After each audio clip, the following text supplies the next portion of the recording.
మంగళగిరి తాడేపల్లి నగరపాలక సంస్థ కార్యాలయంలో మార్చి 8వ తేదీ శనివారం అంతర్జాతీయ మహిళా దినోత్సవం వేడుకలను అత్యంత ఘనంగా నిర్వహించారు. ఈ వేడుకలకు శాసన మండలి చీఫ్ విప్ పంచుమర్తి అనురాధ ముఖ్య అతిథిగా విచ్చేశారు.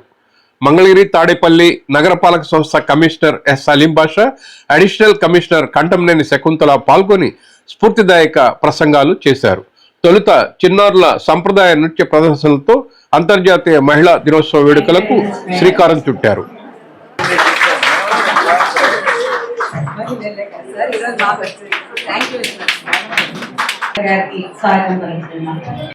సెలబ్రేషన్స్ చేసుకుంటున్నాము. ఈ యొక్క కార్యక్రమాన్ని కన్నుల పండుగగా జరుపుకోవడం కోసమని అందరము సమావేశమయ్యాము. ముందుగా ఈ కార్యక్రమం ఎటువంటి విఘ్నాలు లేకుండా జరుపుకోవడానికి గాను వినాయక స్థుతితోటి మొదలు పెట్టవలసిందిగా కోరుతున్నాము.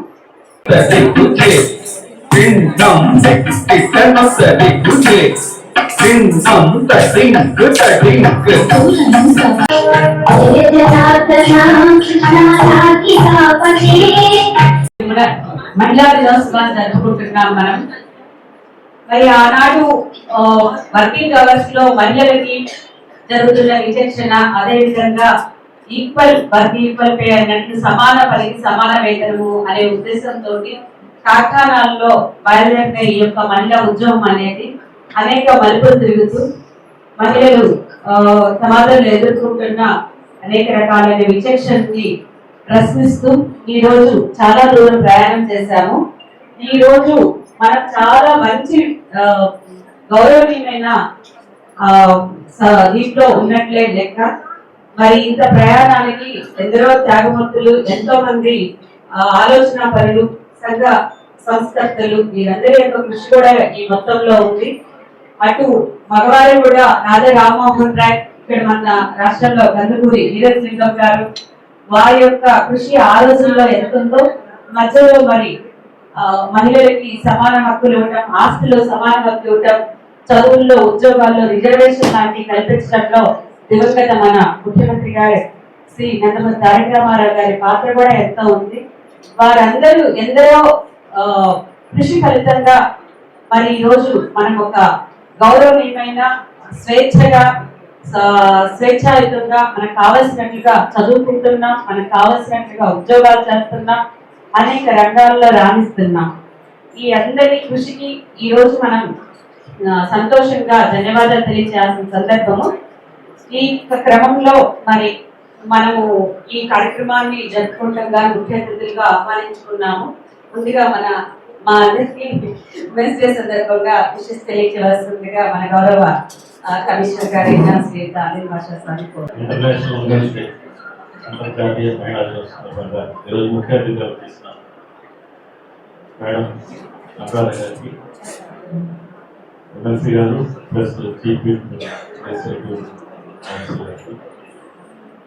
శకుంతల మార్షల్ కమిషన్ గారికి,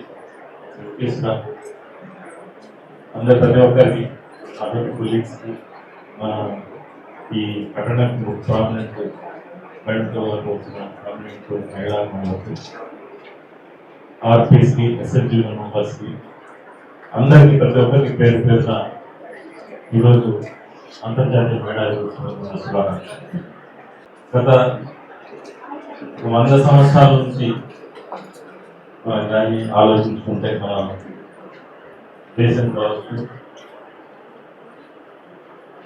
ఎంటర్ ప్రపంచం కావచ్చు, చాలా మనం చాలా దీని నుంచి మహిళల్ని గుర్తించడంలో కావచ్చు, వాళ్ళ యొక్క ఇంపార్టెన్స్ కావచ్చు, చాలా సంఘ సంస్కృతులు కావచ్చు, ఆలోచన పనులు కావచ్చు, కొంతమంది మహిళా మండలి యొక్క ఆలోచనలు కావచ్చు, అన్నీ కలిసి ఇవాళ ఈ స్థాయికి వచ్చాం. అయితే ఒకసారి చూసుకుంటే మనము ఇంతవరకు ట్రావెల్ చేసింది చాలా తక్కువ అని చెప్పాలి. మన దేశ జీడిపిలో మన మహిళల్లో ఒక కాంట్రిబ్యూషన్ ఇంకా పెరగాల్సిన అవసరం చాలా ఉంది. ఉమెన్ ఎంటర్ప్రైనర్స్ ఇంకా చాలా పర్సెంటేజ్ పెరగాల్సి ఉంది. మహిళలు రిజర్వేషన్ కూడా ఇంకా కొన్ని ఇష్యూస్ స్వతంత్రంగా నిర్ణయం తీసుకోలేకపోతున్నారు. అదేవిధంగా ఉద్యోగాలు చేస్తున్నా కూడా ఫ్యామిలీలో డెసిషన్ మేకింగ్ లో ఇంకా ఇంప్రూవ్ అవ్వాల్సిన అవసరం. ఒక మహిళ కానీ కరెక్ట్ గా ఉంటే ఆ ఫ్యామిలీ తరతరాలు నెక్స్ట్ తరం కూడా బాగుండడానికి అవకాశం. ప్రపంచం నడుస్తుందంటే చాలా మంది మహిళలు చాలా ఎక్కువ శాతం వాళ్ళ కాంట్రిబ్యూషన్ ఈ దేశం ప్రపంచానికి చాలా ఉదాత్తమైనది. దీన్ని ప్రతి ఒక్కరు గుర్తుపెట్టుకోవాలి. మనకు స్ఫూర్తి మన పక్కన ఉన్న మేడం గారు చిన్న యంగ్ దీంట్లో విజయవాడ కార్పొరేషన్ మేయర్గా చేశారు. మేయర్గా చేయడం అంటే అంత ఆషామాషిగా ఉండదు. ఆ ప్రజల సమస్యలు కావచ్చు, రాజకీయాలు కావచ్చు, అవన్నీ అధిగమించి ఈరోజు మన ముందు ఉన్న మేడం గారికి కూడా ధన్యవాదాలు. ఎందుకంటే చాలా చాలా నేర్చుకోవాలి మేడం, స్ఫూర్తి పొందాలి. కాబట్టి అందరూ కూడా ప్రతి ఫ్యామిలీలో కూడా ఒక ఉమెన్ డెసిషన్ కి ఇంపార్టెన్స్ ఇవ్వాలి. అప్పుడే ఆ ఫ్యామిలీ కావచ్చు, ఆ నెక్స్ట్ జనరేషన్ కూడా బాగుంటాయని చెప్పేసి ఈ ఇంటర్నేషనల్ మరొకసారి మీ అందరికి కూడా శుభాకాంక్షలు ఈ అవకాశం అందరికీ ధన్యవాదాలు. Thank you very much sir. నమస్కారం అండి. వేదిక పైన ఉన్న గౌరవనీయులు మున్సిపల్ కమిషనర్ గారైన భాషా గారు తక్కువ మాట్లాడతారు, ఎక్కువ పని చేస్తారు. ఎలా చేశారు అనేది కూడా మనకు అర్థం కాదు. ఈ మధ్య ఈ డాగ్స్ సంబంధించింది అది తెచ్చుకొని పర్మిషన్స్ అన్ని ఫాలో అప్ చేస్తే నేను ఆ రోజు అనుకున్నా కమిషనర్ గారు ఏదైనా చేస్తే మూడో కంటికి కూడా తెలియకుండా రిజల్ట్ చూపిస్తారు అని చెప్పి. అంతేకాకుండా కమిషనర్ గారు అంటే నేను ఇక్కడ ఎమ్మెల్సీ ప్రోటోకాల్ ఇన్ఛార్జ్గా ఉన్నాను కాబట్టి గైడెన్స్ హౌ టు గో అనేది గైడెన్స్ ఎక్కడ కూడా హడావిడి లేకుండా తొందరపాటు లేకుండా కూల్గా చేసుకెళ్ళిపోయే కమిషనర్ గారిని నేనైతే ఎక్కడ చూడలేదు ఇంతవరకు. కమిషనర్ గారికి అట్లాగే గౌరవనీయులు శకుంతల గారికి, వారు కూడా ఎంతో కష్టపడుతూ ఉంటారు. మొన్న ఈ మధ్య మనం ఏ ప్రోగ్రామ్ చేస్తామంటే పార్టిసిపేషన్ ప్రతి చోటకి వెళ్ళి చెప్పాల్సి వచ్చింది. ఏం ప్రోగ్రామ్స్ నేను మర్చిపోయినది. మన ప్రోగ్రామ్ వీధి ఇది మంచి ప్రభుత్వం చేసినప్పుడు వారి యొక్క ఎఫర్ట్స్ ఎంత పెట్టారంటే శకుంతల గారు చాలా ఎఫర్ట్స్ పెట్టారు. అప్పుడు అర్థమైంది అంటే ఒక పోస్ట్లో ఉన్నప్పుడు ఫార్మల్గా పనిచేసుకోవటం వేరు, కానీ దాని రిజల్ట్స్ రావాలని తపంతో చేయటం వేరు.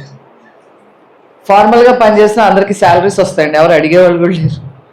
కానీ రిజల్ట్ ఓరియంటెడ్గా ఉండాలని ఇంట్రెస్ట్ పెట్టి చేయటం అనేది ఇది. కమిషనర్ గారితో పాటు శకుంతల గారు కూడా అలా చేయటం నిజంగా హర్షించదగ్గ విషయం వారికి. అలాగే ఇక్కడ ఉన్న స్టాఫ్కి, ధనలక్ష్మి గారికి, మీ అందరికీ, మా పార్టీ నాయకులకి, మా పార్టీ మహిళలకి అయితే ఎంత రోజు పాదాభిషేకం చేయాల్సిందే.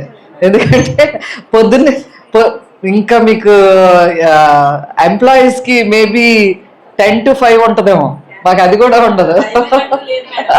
టైమింగ్ అనేది లేకుండా పని చేస్తూ ఉంటారు వాళ్ళు. 24 hours చేస్తూ ఉంటారు వితౌట్ ఎనీ శాలరీస్. సమాజ శ్రేయస్సే వారి శ్రేయస్సుగా అనుకుంటారు మా వాళ్ళందరూ. వాళ్ళకి, మీడియా మిత్రులకి, అట్లాగే వాళ్ళందరికీ నమస్కారం. నేనైతే నా ఈ పార్టీలోకి వచ్చి మా పార్టీలోకి వచ్చి 25 years అయింది. నారా చంద్రబాబు నాయుడు గారిలో, అలాగే ఈ తరం నారా లోకేష్ గారిలో నేను చూసింది ఒకటే, ఆడవాళ్ళు కనుక పనిచేస్తే ఎంకరేజ్ చేస్తారు. మగవాళ్ళు పని చేసినా అది వాళ్ళ అదృష్టం మీద ఉంటుంది, ఎంకరేజ్మెంట్.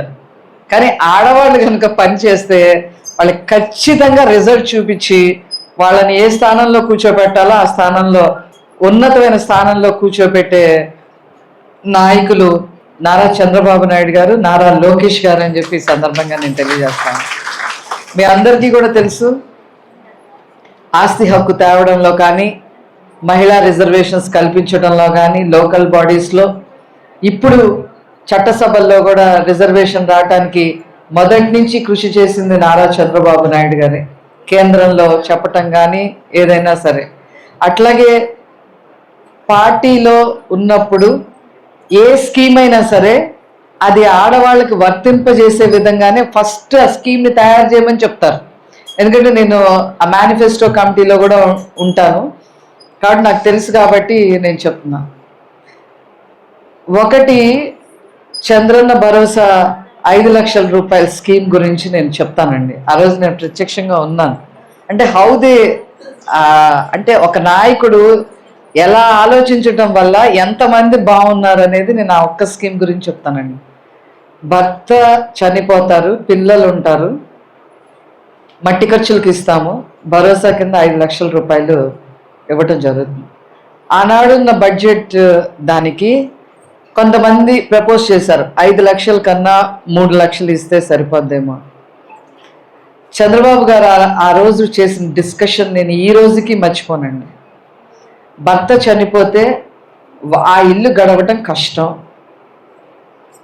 పుట్టింటికి వెళ్తే ఎన్నాళ్ళు చూస్తారో తెలీదు, ఒకవేళ అన్నదమ్ములు ఉంటే ఆ అన్నదమ్ములకు వచ్చే భార్యలు వాళ్ళు ఏ రకంగా ట్రీట్ చేస్తారో తెలీదు, పిల్లలు ఉంటారు 2, ఏం చేయాలో తెలియని పరిస్థితిలో ఉంటే సమాజంలో ఎవరో ఒకళ్ళు మగవాళ్ళు ఏదో చేరదీసాం అనే మాటతో వాళ్ళ జీవితాన్ని నాశనం చేస్తారు. వాళ్ళకి తెలియకుండానే వాళ్ళ క్యారెక్టర్ పోగొట్టుకునే పరిస్థితి ఉంటుంది. ఇవన్నీ లేకుండా ఉండాలంటే ఒక బడ్డీ కొట్టు పెట్టుకోవాలంటే మినిమం 3.5-4 లక్షలు అవుద్ది. పైన 1 లక్ష రూపాయలు చేతిలో ఉంటే బ్రహ్మాండంగా ఒక బడ్డీ కొట్టు పెట్టుకునైనా బతికిద్ది. 5 లక్షలు చేయండి అంతే అని చెప్పారు.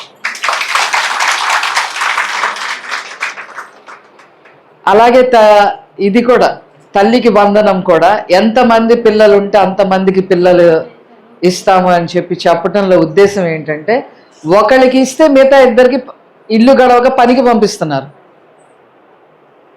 గడవక ఏ తల్లికైనా ఉంటుంది పిల్లలందరూ చదువుకోవాలని, కానీ గడవక అలా పంపిస్తున్నారు. అలా కాదు, ఎంతమంది పిల్లలు ఉంటే అంతమంది పిల్లలకి ఇవ్వాలని ఉద్దేశంతోనే ఆ స్కీమ్ ఈ సంవత్సరం నుంచి ఇంప్లిమెంట్ చేయడానికి ముందుకు రావడం జరిగింది.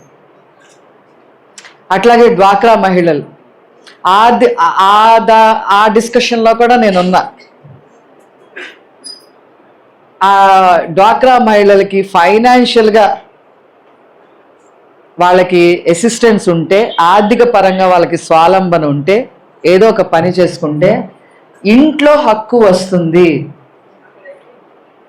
ఇంట్లో హస్బెండ్ తాగి ఇంటికి వచ్చి చేసినా అదిరిపోకుండా బెదిరిపోకుండా తిరిగి అతన్ని నువ్వేంటి ఇలా చేశావు, నువ్వు డబ్బులు ఇస్తే ఇవ్వు లేకపోతే లేదు, నేను పిల్లలు గడుపుకోవాలి, నువ్వు తాగొచ్చేలాగైతే ఇంటికి రావసరలా అని ఆ మాత్రమైనా చెప్పాలనుకునే వాళ్ళకి ఆ మాత్రమైనా ఒక అండదండలు ఉండాలి అని చెప్పి డ్వాక్రా మహిళల్ని ప్రోత్సహించిన ఏకైక నాయకులు నారా చంద్రబాబు నాయుడు గారు. మధ్యాహ్న భోజనం పథకంలో వాళ్ళని ఇన్వాల్వ్ చేశారు, ఉచిత ఇసుకలో లాస్ట్ టైం వాళ్ళని ఇన్వాల్వ్ చేశారు. ప్రతి చోట ట్రాక్టర్లు కూడా పంచారు, డ్వాక్రా వాళ్ళకి ట్రాక్టర్లు ఇవ్వటం జరిగింది. చాలామంది, నేను మేయర్గా ఉన్నప్పుడు చాలామంది గ్రూప్ అంతా కలిసి సూపర్ మార్కెట్లు పెట్టుకున్నారు సార్. ఇక్కడ భవానీపురంలో అవన్నీ నేనే వెళ్ళి ఓపెనింగ్ చేసి వచ్చాను, నాకు అది గుర్తు. అందులో కొద్దిగా ఇంట్రెస్ట్గా ఉండి ఇంకెంత మనం చేయగలుగుతాము అని ఆలోచించుకొని ముందుకెళ్ళిన వాళ్ళు అందరూ కూడా ఒక స్థాయిలోనే ఉన్నారు.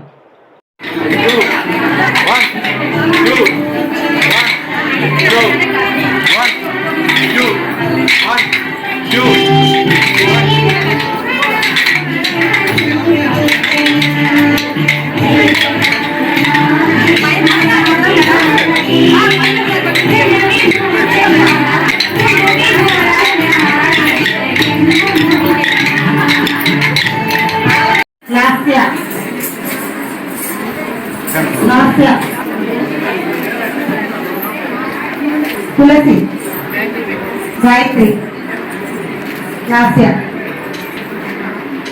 టీచర్ గారు, పద్మావతి గారు. మహిళా గ్రూపులకి అనేక కాంపిటీషన్లు కండక్ట్ చేశాము. చాలా ఉత్సాహంగా ఆడారు.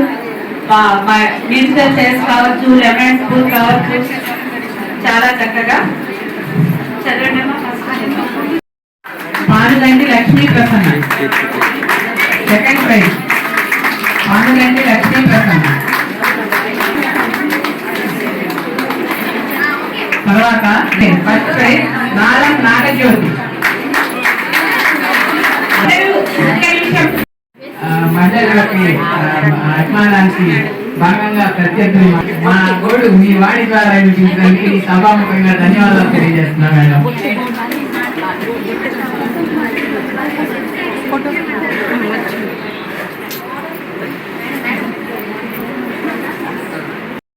మా ఫోటోలు ఓకే సార్.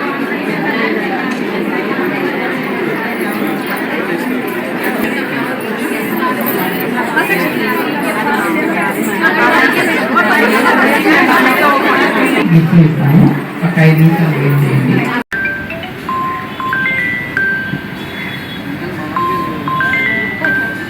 ఓకే.